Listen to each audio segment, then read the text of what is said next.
Thanks, Moira. So, yes, let's just give a little brief recap. The Nature Returns programme, which you can find out more about in our first webinar, it's all about nature-based solutions for climate change at the landscape scale. It's a pilot programme and it's deliberately bringing together science, practical land management and finance. We're researching carbon and biodiversity, and you'll be hearing a lot more about that as we go through this session today. But we're also interested in the wider benefits that restoring nature can bring to people at the same time as helping climate. And the practicalities of green finance. How can you actually pay for all of this? We're developing and testing tools, and you'll be hearing a bit more about the sites that are on the left of the screen at the moment, in a moment. But also, if you want to know a bit more about the detail of Nature Returns, you can also look at our website, which is hosted by Q, and you can see the web address there. And yeah, it's very much a partnership. You're only going to be hearing from Natural England and Q today, but it wouldn't have been possible without our much wider family of collaborators across the different public bodies, and also our local partners at the sites that you can see on the left, our local partnership projects. The other thing I should say by way of introduction as well is that although it's just going to be me speaking today, I'm also joined by my colleague Jessica Elias, who's worked really from the beginning of Nature Returns with me on this, and Jess is also going to be answering questions in the Q&A. So if you want to drop in questions there as well as taking them at the end, Jess can also respond as we go to any sort of immediate points of clarification. So Nature Returns has 4 work streams. You're only going to hear really about 2 of them today. Work stream 2 on comparing across habitats and across sites in terms of carbon and biodiversity. That's what I'm going to be talking about. And then moving on to colleagues from Q, who are going to dive into a bit more of the detail on the carbon science and its interactions with biodiversity using the very good site at Wakehurst that Q have and operate as a living laboratory. But as I say, there's a wider context about programme management and establishing sites for nature recovery and nature-based solutions, and another one that you'll hear more about next time on governance and blended funding. So let's launch then into the Natural England Science workstream, comparing carbon and biodiversity across sites and across habitats. And I should say this is a substantial piece of work. A lot of data we've collected. We've worked through pretty much all of that in terms of QA, getting it into the database and doing the basic analyses. There is still some writing up going on, though. It's quite a large body of information to digest and process. So, we're sharing this with you at an early stage. It's not in the scientific literature yet. That's in process, but we're opening up at this point to share. We value your feedback. Happy to chat more, but bear in mind it's not the final done and dusted, for the record, in the scientific literature piece of work. I'll also say it's because it is a large body of work. It's a series of snapshots that we're focusing on today. It's not by any means absolutely everything we've done, but we'll hopefully give you a sense of some of the more interesting findings that we've already got. So the basis for the work is work at our local partnership project sites, which Nature Returns has established at 6 sites across England, from Plymouth down in the south up to Wansbeck up in Northumberland. And they've been creating habitat on a prodigious scale. There's some great figures here. Over 95,000 trees have been planted, 800 hectares, and a huge length of hedgerow. So That's providing a great sort of service for biodiversity and we hope climate and people in its own right, but it's also a test bed. It's our lab, if you like.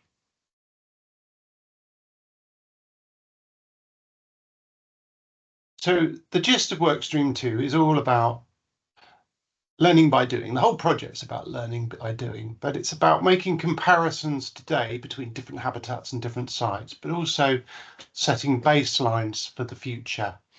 How do these habitats change in the future as trees grow, as grasslands establish, for example? It's deliberately broad scale. I say that by way of comparison with Q's work, which is largely, not exclusively, but largely focused on one site that we can understand in great detail. This is intended to be broader and more comparative. It's working across different regions and at the national scale. It's about surveying now so we can see what the effects of those management change are. So in some ways, some of the more interesting findings yet will be down the line a few years, which we hope to come back and discover. But in the meanwhile, we can do some really interesting comparisons of how carbon and biodiversity compare in different types of habitats today to get an insight into what are the best nature-based solutions for climate change, the best ways of taking carbon out of the atmosphere while supporting biodiversity. The methods we've used, we've tried to be consistent across sites and different habitats, wherever possible anyway, so we can make those robust comparisons. And we've also designed it to be as complementary as possible to other large-scale projects, for example, the natural capital and ecosystem assessment, the NCEA. Some of the measurements we've carried out, soil organic carbon's an important one, but also other supporting aspects of soil parameters, soil characteristics, things like the pH, the texture, the moisture. Vegetation in terms of species composition, and where we've got trees, how much carbon is in those trees in the biomass. And then finally some work on greenhouse gas fluxes, the actual rate of exchange of carbon dioxide and methane between the atmosphere and the land. And we'll cover all of these elements as we go through today. If you want to know more about the methods, there is a published methodology report, and you can find a link to that from the website. So first, just a word about the baseline sampling. So this is the stuff that will be more interesting in 5-10 years time. But this is sort of baseline. We've got a number of different habitats across the different partnership sites, grasslands, woodlands, floodplain mosaics, and so on. And that will be a baseline to come back to.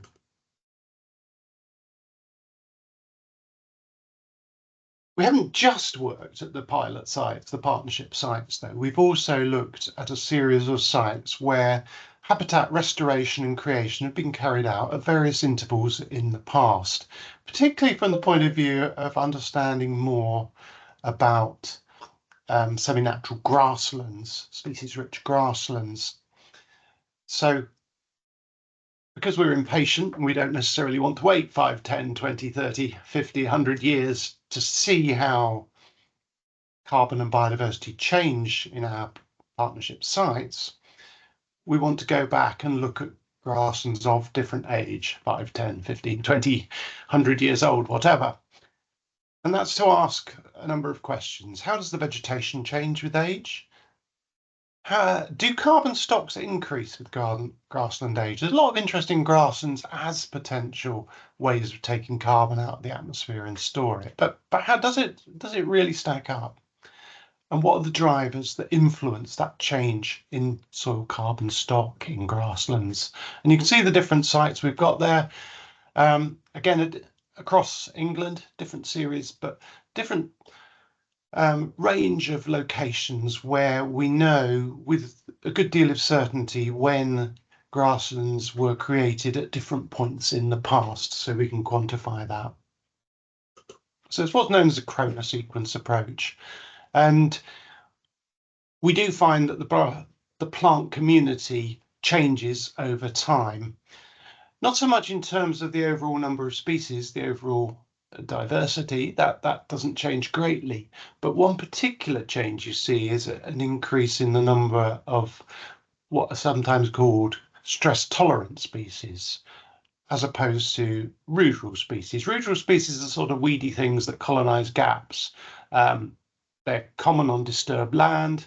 You find them throughout the UK. They're the sort of things we often don't need to worry too much about. They'll look after themselves, if you like.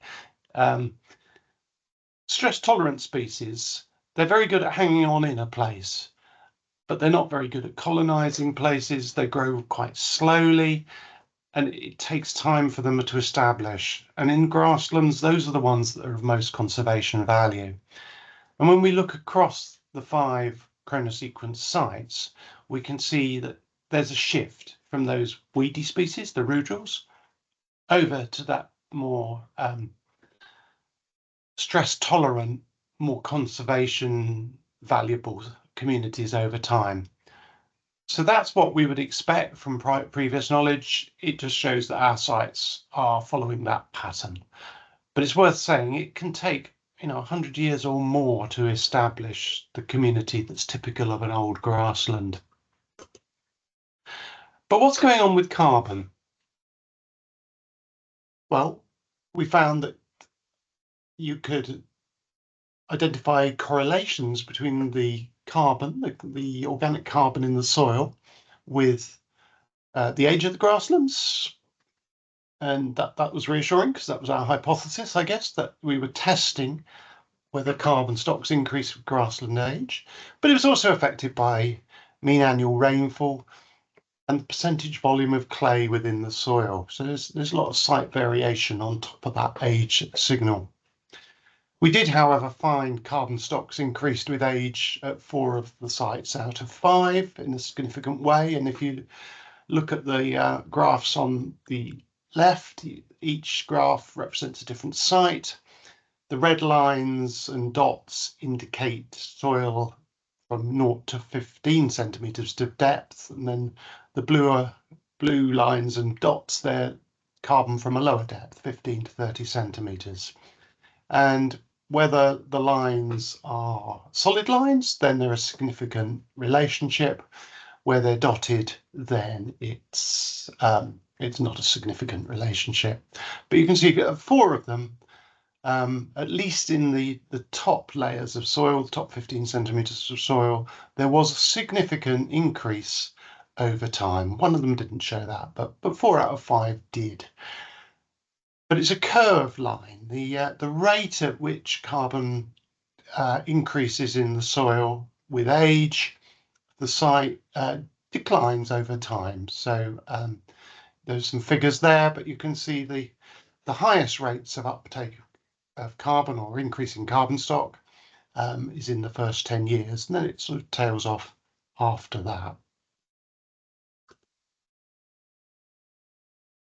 Now I've done a bit of a calculation here to convert those numbers from tons of carbon per hectare into tons of CO2 equivalents. Those of you familiar with the climate change mitigation world will know that that's the typical measure of greenhouse gas impacts in the atmosphere. It's good because you can also compare it with methane, which we'll do a little bit in a moment.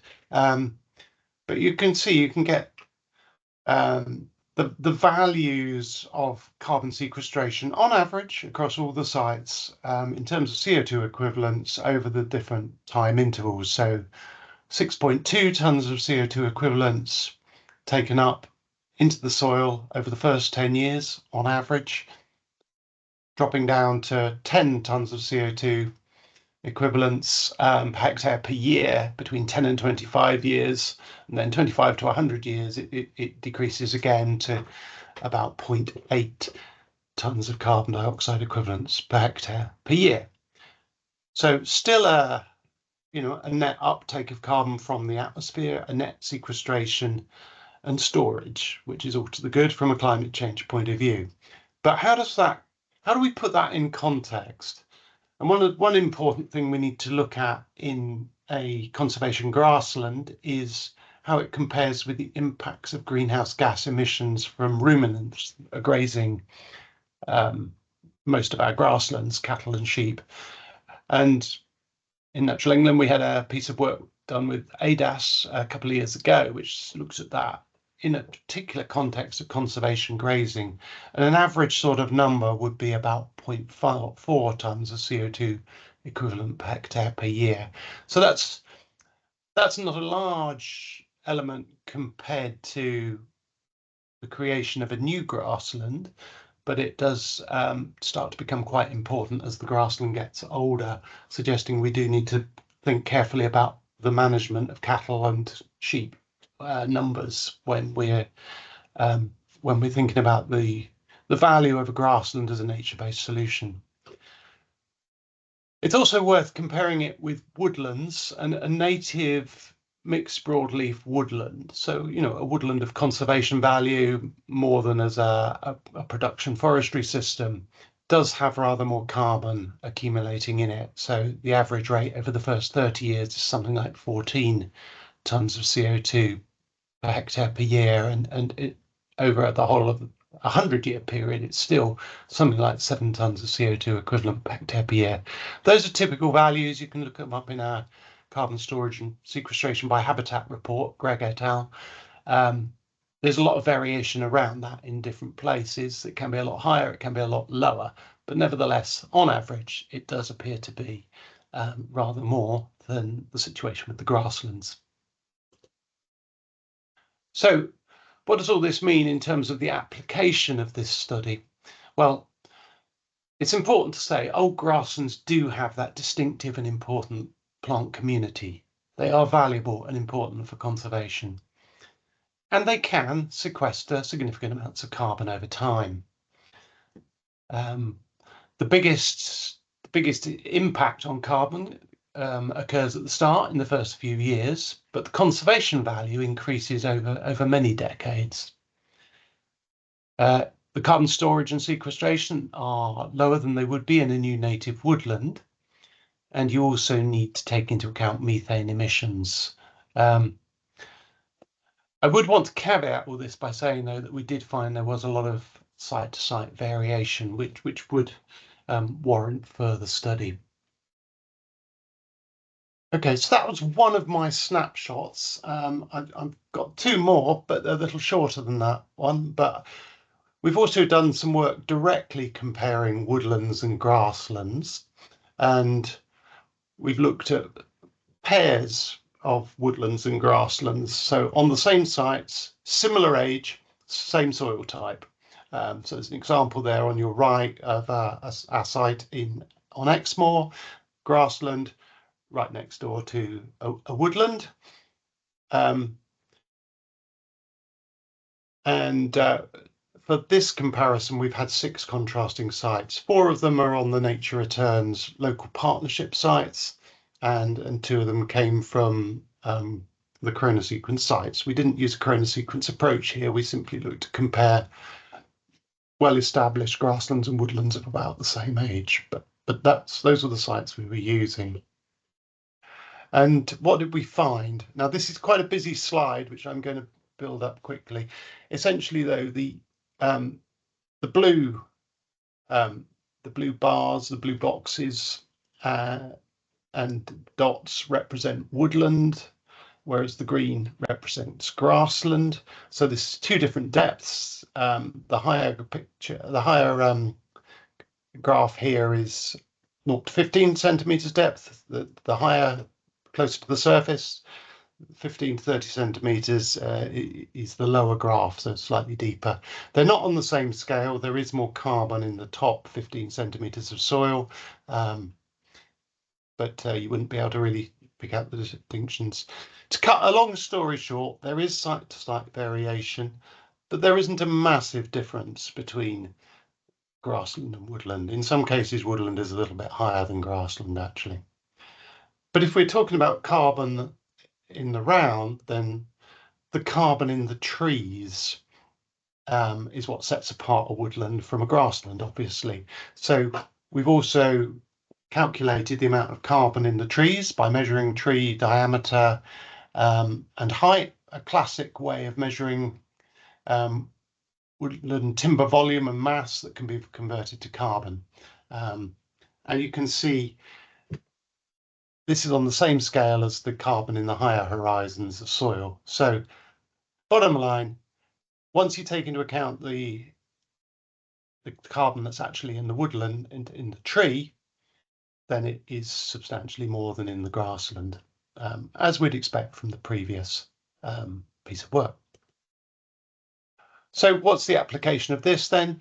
We can see similar amounts of carbon in grassland and woodland soils, a substantial amount of additional carbon in trees in woodlands, but the long-term storage of that depends on how the wood is used.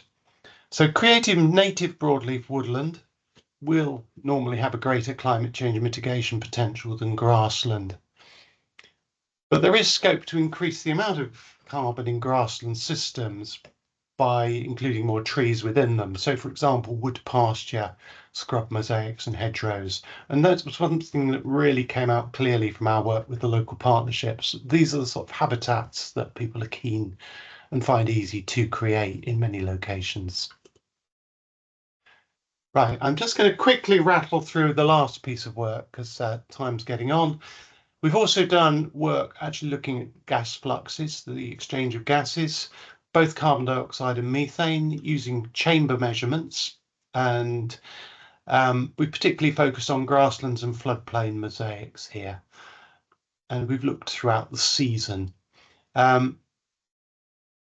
This is work that's really still quite in process in terms of the analysis. But what we do find is the net uptake of carbon dioxide. So if you like, the photosynthesis of the plants minus the carbon that's released through respiration in the soil and the plants has a seasonal pattern. Now, these are the agricultural grasslands which are subject to change with our interventions on the ground. So creating more species-rich grasslands, for example, reducing inputs or planting trees to create wood pasture. So these will probably change in future. But right now, there's quite a lot of site-to-site variation, and intriguingly, in some of our sites, the net uptake of carbon is higher in the spring and the winter than it is in the summer and autumn, which is not what I expected. But we have a bit of a clue to how that might be.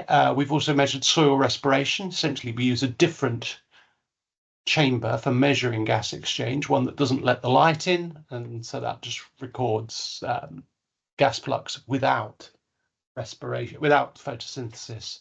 And that shows that declines a lot in winter. So it may well be that it's the balance between photosynthesis and respiration emissions that's changing over time. We can talk a bit more about that in the questions if you want. Yeah, I think I've talked through that. Methane, this is relatively new to even be able to measure this in situ. We find a lot of variation. Basically, patches with high soil moisture seem to have more methane, as we might expect, and also methane emissions are higher in the wetter times of year and lower in the summer when it tends to be drier.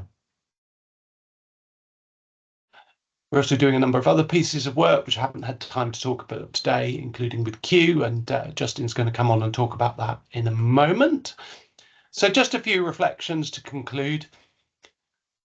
Most semi-natural habitats do have the capacity to take up and store carbon at the same time as supporting biodiversity, so they're good nature-based solutions. But semi-natural woodlands are particularly good nature-based solutions and increasingly well quantified. In the past, the quantification has been much better in plantation systems, but actually being able to quantify this really matters for getting an accurate understanding of the UK's net greenhouse gas balance, but also for green finance. Grasslands don't have the same potential, but with careful management, we can maximise the potential they do have for carbon storage and sequestration. And there's scope to increase trees and scrub in grassland systems. We need better quantification of methane, however, that's an ongoing uncertainty that does matter. And finally, we need to monitor change into the future, and Nature Returns has given that baseline that we can see what the effects of management are and also how changes occur with climate. And that's me done. It was a bit of a rattle through, but I'm going to hand on now to Justin.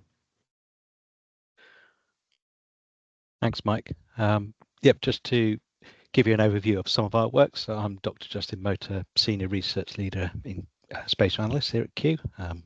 I'll be going through giving you a very broad brushstroke of some of our results from most of our partner work streams, and then we're going to dive into a little bit deeper with my colleague Rob into the mycology work, which hopefully will give you a deeper understanding of what's going on there. Let's not worry about that slide. So Q's work, as Mike said, is to basically take in really high detail an understanding of what's happening in our landscape at Wakehurst. Wakehurst offers us a similar kind of opportunities where we have some chrono sequences, again for grasslands, where we've got grasslands to meadows exchange, and some of our woodlands also allow us to look at different practices and hopefully remove a lot of those other factors as we move across larger areas of landscape. The site is in Sussex, as I said, a mixture of whole collection of habitats from broadleaf woodland, good condition broadleaf woodland, to conifer plantations or conifer plantation that's been left essentially to go to some different woodlands, conifer plantation as in a poor plantation with lots and lots of trees planted in there, and then coppice woodland as well.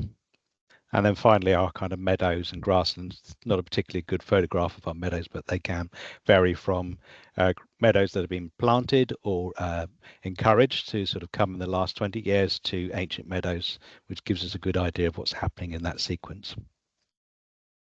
So as Mike, same as Mike's team, we've been using all of the sort of technology at this, running from below ground to ground to gas flux and then above ground. Below ground, Rob's going to cover in a bit more detail, so I'm not going to give an awful lot on that, but let's look at it quickly at some results that are coming out of the gas flux.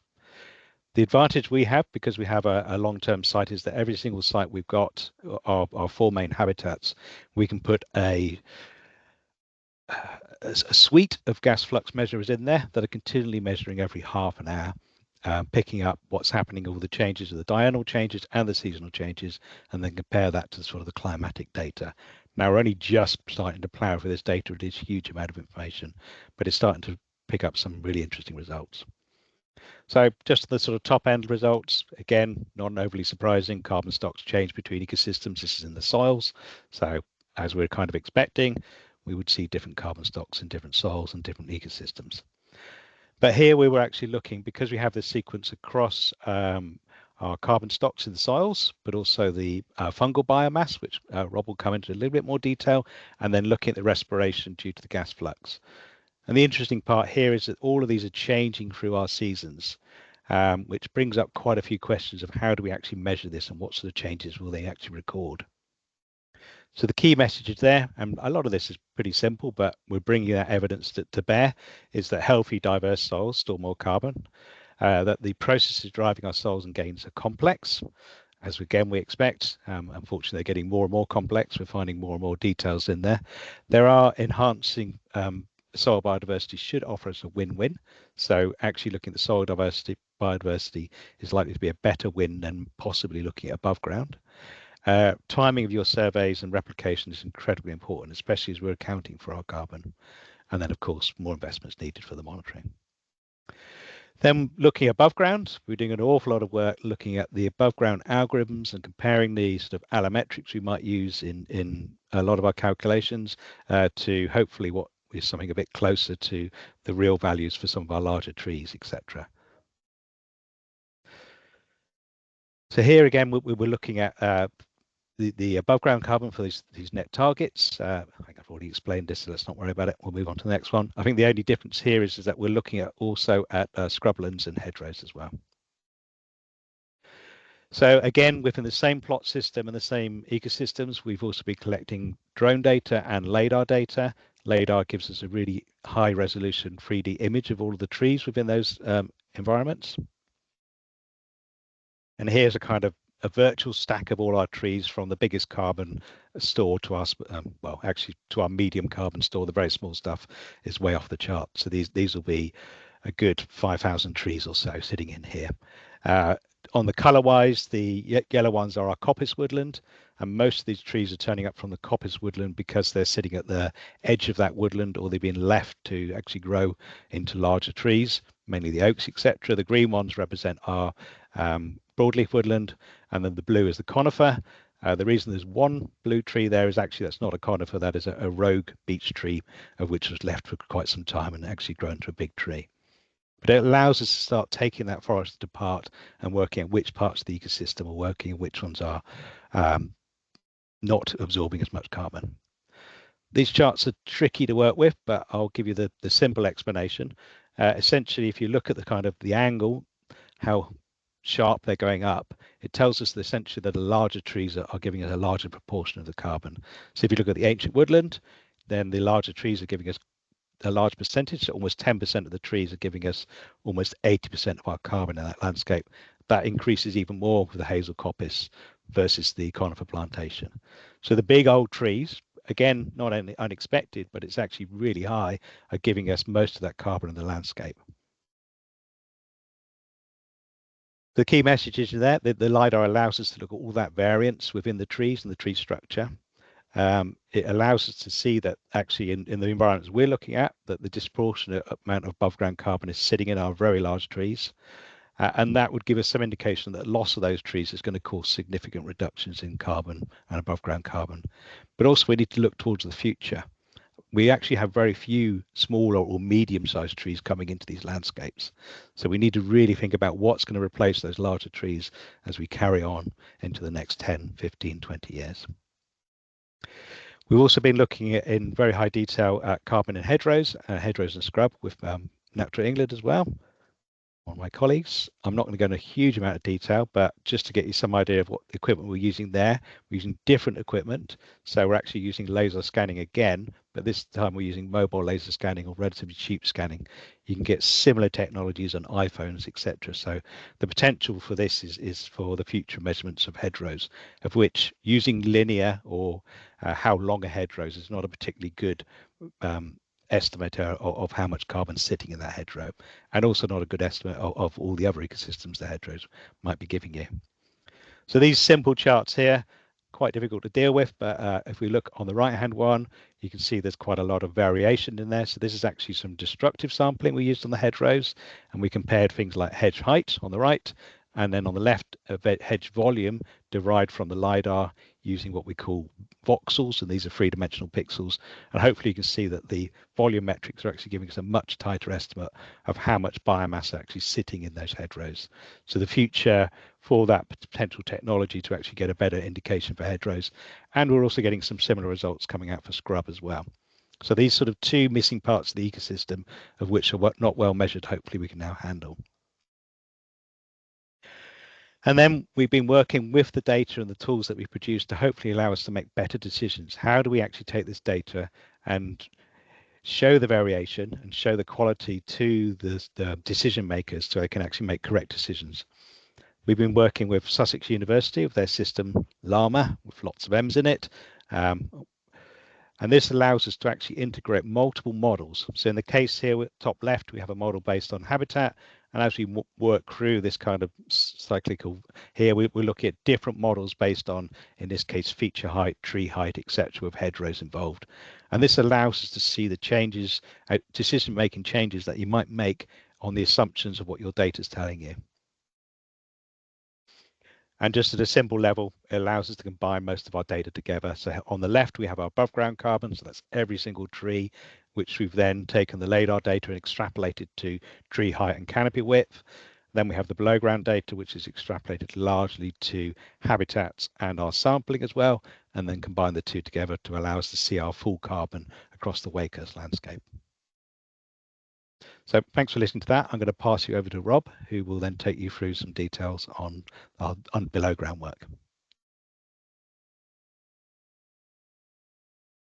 Hey, Justin. Thanks. And hi, everyone. I'm Rob. I'm a researcher at Kew working on the mycology side of nature returns. And today I wanted to do a bit more of a deep dive on mycorrhizal fungi and their relationship with soil carbon stocks. So mycorrhizal fungi, for anyone that doesn't know, are the fungi that form symbiotic relationships with plants. And basically, they form relationships with nearly all plants, or 98%. And their main job, in a really simplistic way, is exchanging key nutrients with plants in exchange for sugar.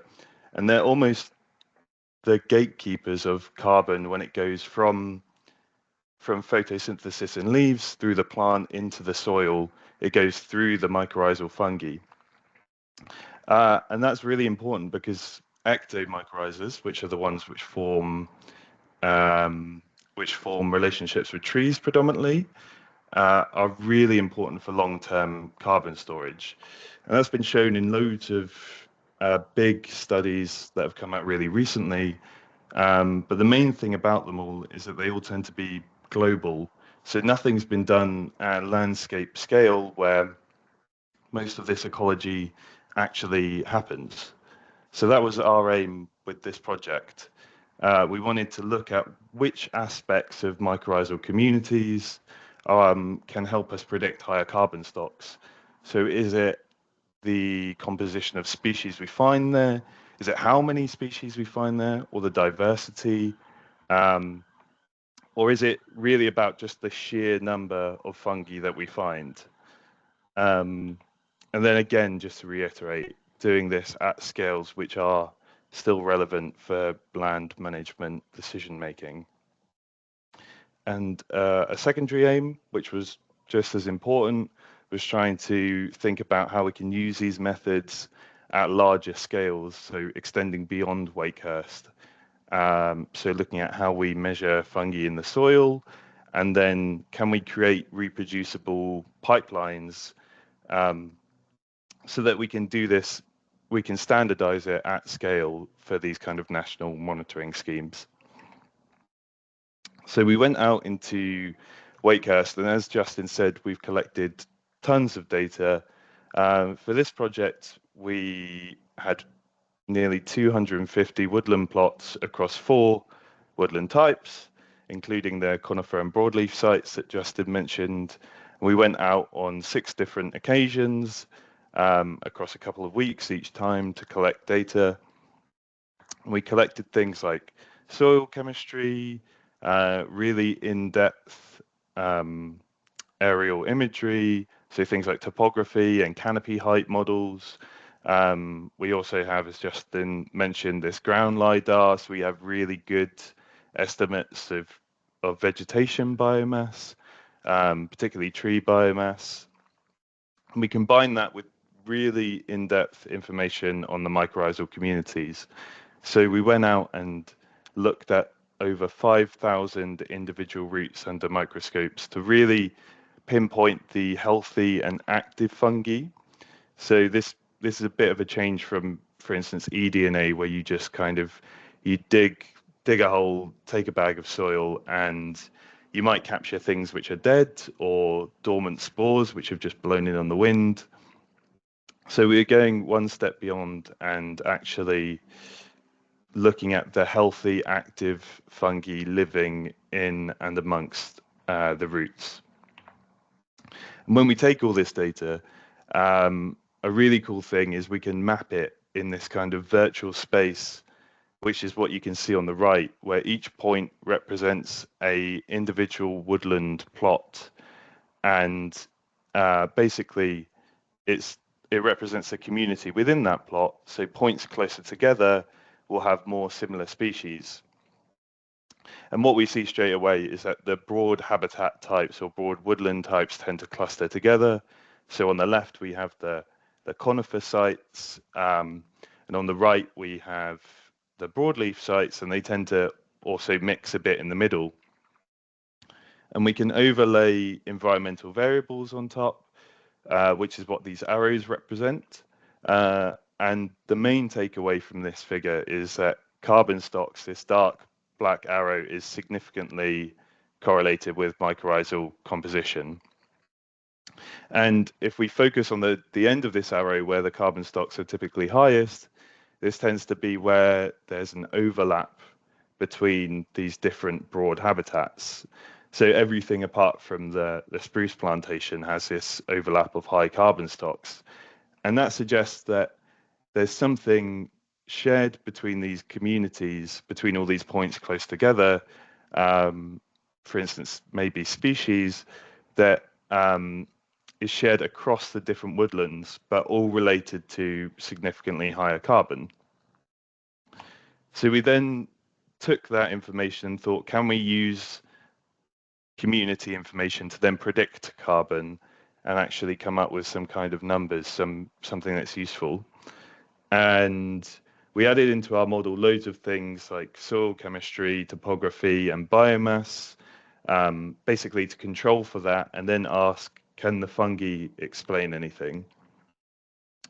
And what we found is when we added in these different mycorrhizal aspects, which you can see on the bottom. So I should clarify as well. So with this plot, basically effect sizes or these distributions on the right-hand side mean they have a positive effect, so they increase carbon. And on the left-hand side, they decrease carbon. And then the distributions which overlap zero are insignificant, or we can't tell them apart from zero. So on the right-hand side, we can see things like nitrogen and conductivity, or a proxy for like soil or ion nutrient concentration increases carbon. And then so does at the bottom species composition and proportion of hyphae.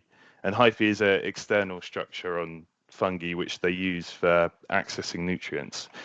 So focusing on these two bottom ones, we can see that species composition and specific fungal traits can both predict higher carbon stocks. And that's really cool. So we then thought, can we simplify that? Because composition is quite a hard or ambiguous thing to get your head around. So we thought, can we find specific single species which can do the same job? And we found 10 potential species or combinations of two species. And out of those 7, so these dark purple colors on the right, were significant indicators of higher carbon stocks. So the bigger the bar, basically the better or the stronger, more reliable indicator of carbon. And if we focus on that top indicator, Ricilla ochroluca, we can see that it's found in both broadleaf and conifer sites with a preference for conifer, but in broadleaf, it's predominantly found in that upper half, which is good because we want our indicators to be generalists that can be found in both habitats. But then if we look at its presence compared to this original broadleaf versus conifer, we see that the amount of variation we explain goes up by 4 times, so from 2% to 8%. And I know that 8% doesn't seem like a lot, but obviously these indicators aren't meant to necessarily be used on their own, but we can incorporate them with things like woodland type or pH or the type of soil, or things like climate, and come up with a model that incorporates all of this stuff together for a more accurate picture, in which we can maybe tell the differences between good and bad broadleaf sites apart. So just to conclude quickly, we found that mycorrhizal community composition is really good at predicting higher carbon stocks. So specific species and traits can predict higher carbon. And this suggests things like inoculating fungi could maybe improve carbon stocks, although that's quite just a broad idea at the moment. And then also, single species can effectively indicate higher carbon stocks, and this could incorporate into other ways that we try and estimate carbon, and could also fold into these kind of soil health indicators or organic matter indicators that we're trying to work on. So this is really just a proof of concept or the start, and is quite cutting edge, just showing the potential for fungi at this stage. So just again to say thank you to everyone at Kew and Wakehurst, but also everyone in Nature Returns and the wider Nature Returns team, and everyone that's also made Nature Returns happen. So I'll hand back to Moira now, and thanks for listening.